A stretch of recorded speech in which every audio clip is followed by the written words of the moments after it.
Hey, what's going on, everyone? I'm here today to give you guys another review. I'm going to be talking about the book Open Mic today.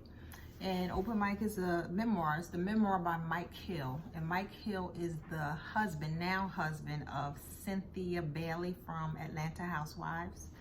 So he came out with a memoir recently. I believe it was released about 2 months ago. Here's the book, Open Mic. So I read this memoir. I just finished it a few days ago, and I wanted to give you guys like my quick review. I would say I give this book 4 stars, and I give it 4 stars because he's very open.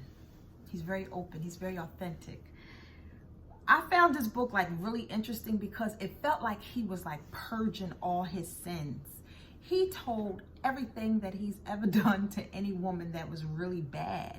He didn't like give himself, a lot of times I read a lot of memoirs, and that's my genre of choice. And there are usually 2 directions an author takes when writing their memoir. They will either tell all of the bad stuff that happened in their life, or like purge and release everything that they've done wrong, or they tell all the good stuff and everything they did right to get to where they are. Mike Hill took the I'm gonna purge, and kind of like, it feels like this book was very therapeutic for him, like he was just telling everything that he had gone through, and letting the world know that he is sorry for what he's done wrong. He was married to 2 women. He just repeatedly cheated on these women throughout the entire marriage of both of them. No, I shouldn't say that. He didn't. His second wife, he was more faithful, but he did still have moments where he cheated. His first wife, he cheated all the time, the whole marriage.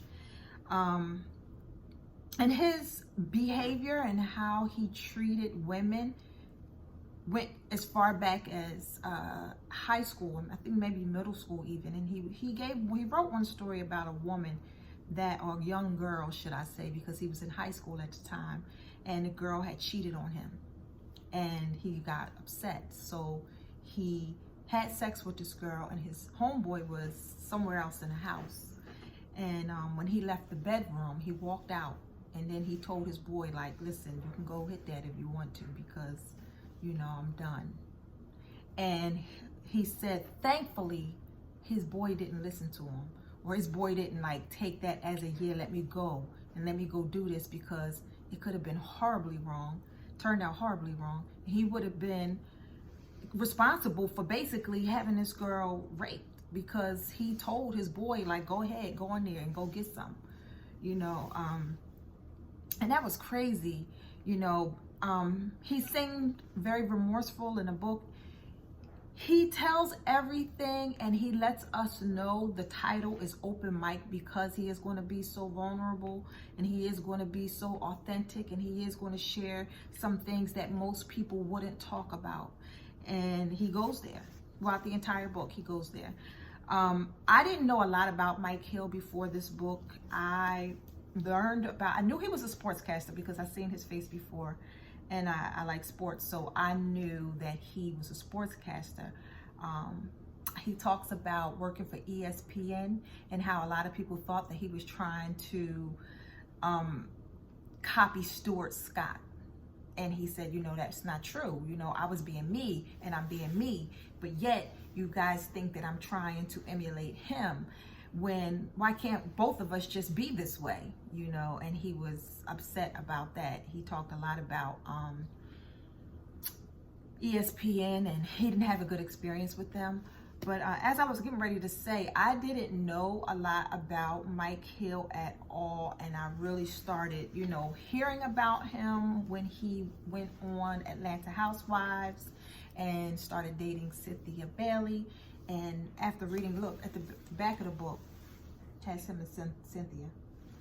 I thought this was kind of interesting as well, because most people don't put anybody else on the cover of their memoirs, because what if, y'all break up tomorrow? Now you have your whole life, a book about your life out there that you have somebody else's picture on. And based on his track record and everything he shared in his book, I don't know why Cynthia married him. I don't get it. Like, this was, you know, and then when watching Atlanta Housewives, Cynthia was like real thirsty. She really wanted to marry this man. She wanted him to propose so bad. And she read this book. So I'm thinking, if you read this book, Cynthia, why did you want him to marry you so badly? This man is not marriage material. And he says it throughout the book. He's kind of like not marriage material because he's a serial cheater. But and he says that because he wrote this book and because he's gone through therapy, that now he's okay and he's going to be faithful.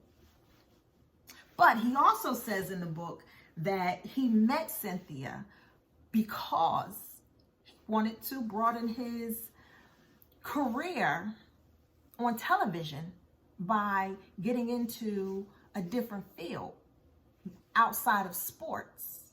So, all right, I might be telling too much about the book, but I'm going to tell y'all anyway. So, Mike met Cynthia on a Steve Harvey show. So Steve Harvey had a contest, and he had Cynthia Bailey on, and it was like a dating show, and he was hooking Cynthia up with a guy. So one of Mike's friends was like, listen, you know, do you want to get hooked up with Cynthia Bailey? She's going to be on a Steve Harvey show. You can go on a Steve Harvey show and meet her. So he was like, well, no, they didn't say it was Cynthia at first. They just said it was going to be an Atlanta housewife. And he was like, which one? And he was like, well, you know, he said, which one? Because that matters. He didn't want to meet just any Atlanta housewife. He was like, I don't know if I want to be set up with just any of them. So who he was talking to told him it was going to be Cynthia. He said, you know, yeah, she's a real classy woman. I would love to meet her. But he didn't think that he was going to date her. So he went on a show.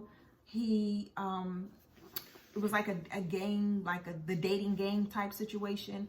He won out of him and the other guys. He won a date with Cynthia. He left because he had to go back to work. He never went on that date because his intention wasn't to go on a date in the first place. So he left. He went back to work because he had to be to work at a certain time, and the show was running late. So he was running late for work, and he didn't want to miss work. Well, months went by before him and Cynthia actually went on a date, and he gives the whole story. It's like the last maybe chapter or two of the book is when he starts to talk about him and Cynthia. But my point is, he didn't really seem like he was like that interested in Cynthia at that time. He liked her. He thought she was a classy woman, but he didn't think that they were going to be together. He said he kind of put her in a friend category, and because she seemed to be persistent, he went on with it. Now, what's interesting is that he kind of said the same thing about his third girlfriend and his second wife. I should say it's his third girlfriend. It's the third woman that he writes about in the book. Basically, he said they kind of pushed him. He went further than he had planned on going in that relationship. And matter of fact, he said he did it to the first wife, with the second wife, and the girlfriend before Cynthia. He went further in the relationship than he had planned on going. And then he did it again with Cynthia. It's just that he don't realize it yet because he's still in a relationship. Once he gets out of this relationship, if there's a part 2 to this book, I'll guarantee you that he's going to say he didn't mean for that relationship to go as far as it did. I don't know why Cynthia married him. I don't know. I don't get it. And I love Cynthia, and I love Atlanta Housewives, and but I just don't get it.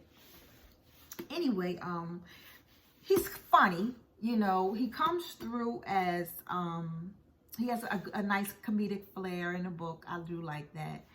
He continuously talks about, listen, this is open mic. Don't judge me. I'm telling you this stuff because it's open mic, and I'm going to tell you everything that most people wouldn't share. So I did like that about the book. He goes into the main topics he talks about is his relationships and his career. So he talks about how he became a sports analyst, how he went from the military because he was in the armed forces. I think he was in the Navy.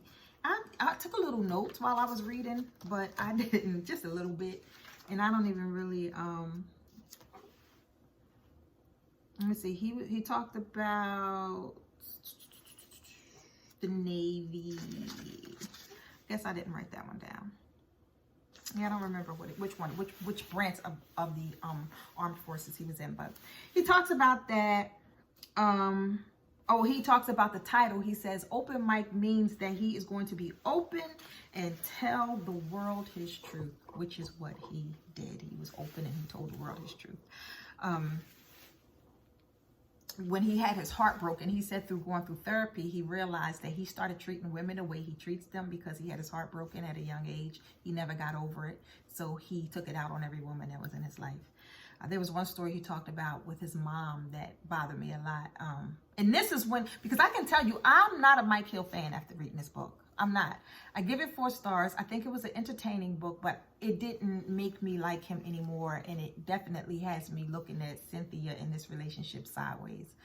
So in one story, he talks about how he kicked his mom out of his car and basically cursed her out because she took the side of his wife in an argument. And, you know, he says he admits that he was wrong and he don't know why he did that, you know, and it was a horrible thing to do. But just hearing the story, I was like, dang, Mike, you really did that to your mom? So another thing I didn't particularly care for in the book is that it was too long. It is 390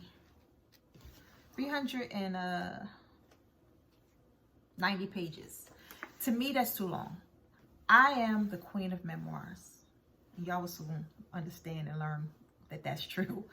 I read memoirs like crazy. And most books, I think they can be told, most stories can be told in between 250 and 300 pages. Like, there's no need to go over 300 for sure. I don't care who you are, except Obama. I even thought Michelle's book was a little too long. Don't judge me, y'all. Don't come after me for that, you know. It was a little long. It was a little lengthy for me. But, yeah, some of his stories were just too long for me. So I didn't like that. By about between 250 to 300, I started to, you know, get a little bored because the second half of the book dealt heavily in his career. I liked the relationship part, even though I didn't like how he treated women. And so that's another reason why he didn't get 5. I didn't particularly care for the length of the book. His stories could have been condensed some. And it would have been good to hear more positive stuff in the book. You know, but it is what it is. There's no pictures in the book except for one. Oh, at the end of the book, this is one of the pictures that's at the end. This is after the book ends. And then at the end of the book, he writes a letter to the people in his life that he cared most about. He writes a letter to his daughters, to his mom, to Cynthia, to his ex-wives, and to himself. And another important relationship that he discussed in the book is the relationship that he had with the men in his life. His biological father, who really wasn't there, his stepfather, who was abusive, very physically and verbally abusive to his mother. So was his biological father. And his stepfather ended up in jail for hiring someone to murder his girlfriend or wife, something like that. But so that's my quick review of the book Open Mic, a Memoir by Mike Hill. You like Mike? If you are a fan of Mike, I would say it's worth the read. I would tell you that. It's worth the read. If you're interested in Atlanta Housewives, it's worth the read. I don't regret reading it.